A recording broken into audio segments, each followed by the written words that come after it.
Welcome back, grade 12 scholars. It's Miss Novak here, and we are in week 4 with lesson 17 of your ELA online learning. Let's get started. Let's engage in a weekly snapshot. So yesterday we started to analyze the craft and structure of the text Back to My Own Country, an essay by Andrea Levy. We will continue our analysis today by looking at her purpose for writing. Remember, to analyze the craft and structure, we put on our lens as writers.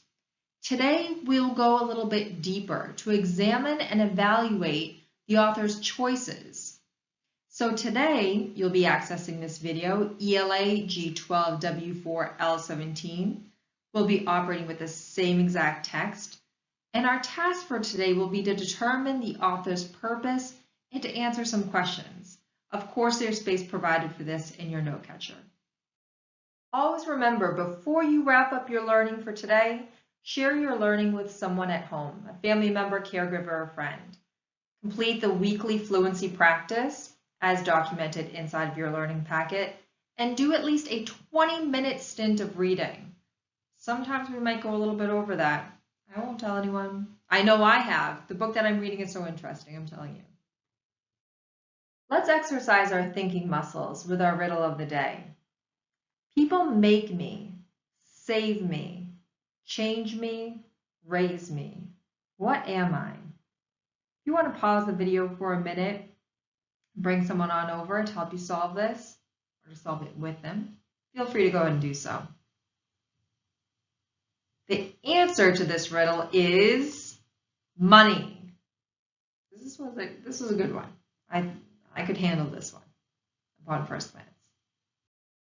Let's see what we'll need to complete this lesson. So our lesson 17 is on page 57 of our learning packets, right? We definitely have made good use of these, especially when it comes to annotating the text. Our note catcher for this lesson is on page 58, and you'll need something to write with. As always, make sure that you review the directions, because as of yesterday, there's a lot of information that's provided in these directions, and it can often set you up for success as you engage in the learning. Again, we are operating with the same text from this week, Back to My Own Country, an essay. This essay and all of your annotation notes can be found on pages 32 to 40 of your packet. Here's our learning target for today. Let's read it together. I can determine an author's point of view and purpose for writing a text. So we're continuing our study of the author's use of craft and structure today. When we study this, we are paying close attention to the words the author uses and the effect they have on the reader, the effect they have on us. In particular, today we'll see how the author conveyed her point of view when writing the text. It's especially important to acknowledge the fact of the author's background, the fact that her parents were immigrants, right? The fact that her whole upbringing was influenced by the way in which British colonialism took hold. It's really interesting stuff, so let's make sure that we pay attention to all information presented in the text. Next, let's look at the lesson overview. First, we'll be rereading this particular essay, Back to My Country, an essay. I also encourage you to reread your annotations. This might take a little bit longer, but it's well worth it. Next, we'll ask you to think about the author's point of view. Just as a refresher, and make sure you know this information is always right here for you for review, an author's point of view is his or her beliefs, judgments, and attitudes towards the subject. An author's purpose is his or her reason for writing. For example, to inform or reflect on a subject or experience. Authors often have multiple reasons for writing a particular piece. Back to My Country is an essay. An essay is a short, non-fiction piece of writing that explores a specific topic or subject. An author's ideas and opinions. There are two types of essays. There are informal essays and there are formal essays. Okay? Sometimes the latter has to do with history or public policy, whereas an informal essay might have to do with an author's convictions or a particular subject that sparks a lot of interest, right? Think about how Back to My Country, an essay. Think about how this author included her own personal stance there. What do you think the essay is? Do you think it's formal or informal in nature? Next, talk to a family member, caregiver, or friend about the author's point of view and why you think she wrote the essay. On your note catcher, there's space provided for you to capture your thinking. So you'll be thinking and answering the following questions. What type of essay is Back to My Own Country? Explain using examples from the text. Remember, there are only two choices, formal or informal. What is the author's point of view in Back to My Own Country? And what was the author's purpose or purposes for writing Back to My Own Country? Again, remember, authors can have many reasons for writing a single piece. Let's get started.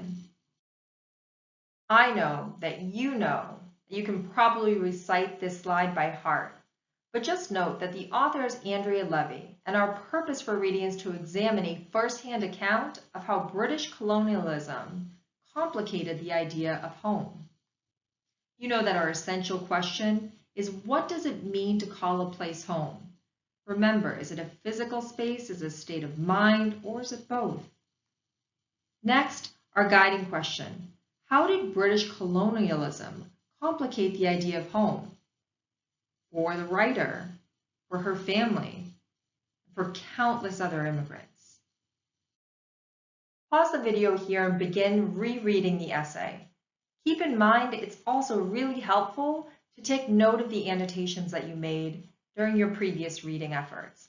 I know this might take a little bit more time, but trust me, it's very much worth it, especially when we get to the end, when we're expected to write about the text.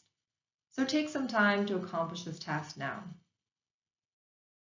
Let's take a look at our thinking component of today's lesson. First, we note that an author's point of view is his or her beliefs, judgments, and attitudes towards a subject. An author's purpose is his or her reasoning for writing, for example, to inform or reflect on a subject or experience. Now, today's task when you're thinking is to determine, number one, the author's point of view, but also her reason for her writing. Do you think that her writing is formal or informal in nature? Keep this in mind. You might want to pause the video here to engage in some reflection. I'm about to help you out a little bit. An author's point of view, again, his or her beliefs, judgments, and attitudes towards a particular subject. To help find Andrea Levy's point of view, what I did is I looked back inside of the text to where she includes personal experiences and where she expresses her opinion and her reactions. There's a ton of instances here.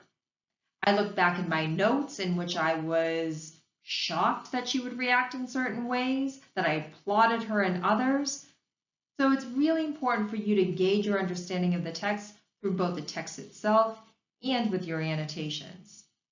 Next, I want you to think about how Back to My Country as an essay allowed you in as a reader. What is the author's point of view, do you think? Take notes in the margins of the text and then write your responses in your note catcher. There's space there for you. Take some time to accomplish this task now. Here's where a little bit more clarification might be necessary. So as you know, there are two different types of essays. There are formal essays and there are informal essays. Back to My Own Country is an essay that details Britain's acknowledgement of its history of colonialism, especially with the Caribbean. It's up to us as the reader right now, and with our task, to determine whether this essay is formal in nature or informal. Some key characteristics of these types of essays.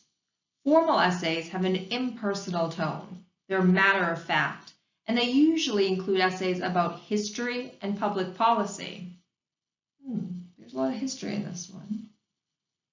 Informal essays are relaxed and conversational in tone.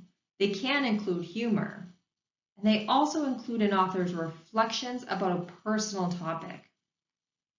I want you to think about Back to My Country and essay. Do you think the essay is formal or informal, and why? Take notes in the margins of the text and write your responses in the note catcher. Now that you've done some thinking on the subject, let's go ahead and talk with a family member, caregiver, or friend about the author's point of view and why you think she wrote the essay. Remember, sometimes people write essays for many different reasons, so you might have a few to share. Take some time and engage in this discussion now. Well, it's always important to preview the next day's learning. Let's just take a quick moment to acknowledge how powerful this essay really was. What did it spark inside of you? What types of reactions did you have to the author's writing? What discussions followed? Were your discussions longer than expected? I know that mine were. So as we launch into Lesson 18, let's really take hold of our understanding of the author's point of view and of the history that we just read about, and let's launch into further learning. The target for tomorrow's lesson is I can analyze the effectiveness of an author's inclusion of personal experiences in an essay. I know that they jumped out at me as highly effective. So let's discuss that and wait on tomorrow. Thank you for learning with me today. I really enjoyed today's lesson, especially because we covered a lot of ground as it relates to an author's point of view and why they choose to write what they do and the ways that they do. So make sure you discuss this with someone at home. Next, make sure that you read for 20 minutes today and complete a reading log entry in the front pages of your packet. And as always, don't forget about your fluency practice for the week. This practice alone will really help build your reading capacity. I look forward to learning more with you tomorrow.